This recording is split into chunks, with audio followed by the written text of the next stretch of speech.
Hi, it's Beth Harmon. Today we're going to talk about, Tom, let's talk about a yard, someone's property in Fairfield County. So many beautiful properties.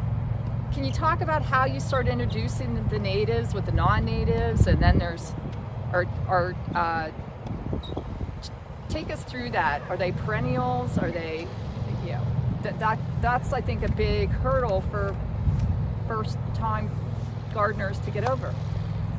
Yeah, so that's a great question. I think one of the interesting things that I've learned as I've learned a lot about native plants, and I started seeing what the typical Southern New England landscape choices are, is most of our plants are non-native that we're planting. And I think it kind of goes back to the supply and demand. The nurseries have been supplying a lot of what the consumers are demanding, and for whatever reason, these kind of exotic ornamental plants that come from other countries has typically been the go-to landscape choices.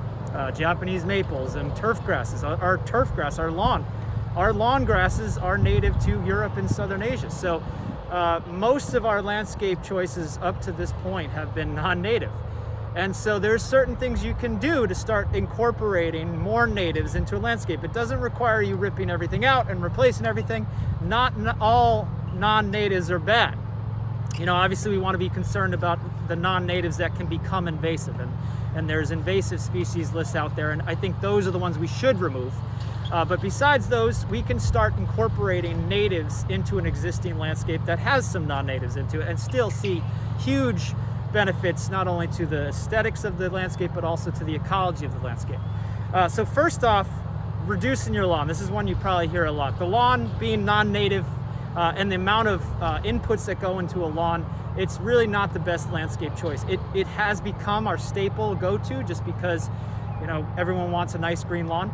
Doesn't mean you need to get rid of your whole lawn. It's reducing the size of the lawn. Think about where you need lawn grass. We need it for recreation. So if you're using your backyard for recreation, limit your areas to where you're using it for recreation.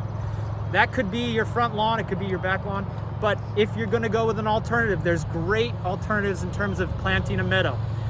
Using meadows as an alternative to lawn is great. Doing a perennial garden as an alternative to lawns is really good.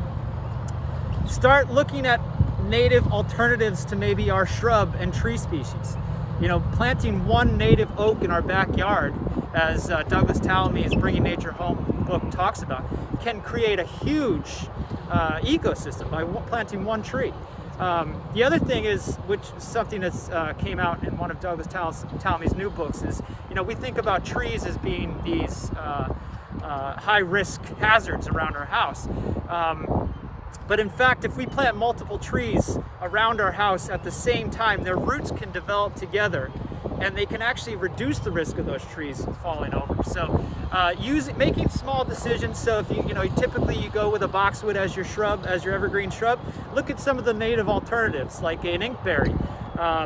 Or starting to incorporate some of our native perennials into an existing landscape bed, because just by seeing some of that diversity in our landscape, we'll start seeing more bees, start seeing more butterflies, more birds, and we've seen it here at Greens Farms Academy, and it doesn't take a lot. Another example is putting in a small rain garden.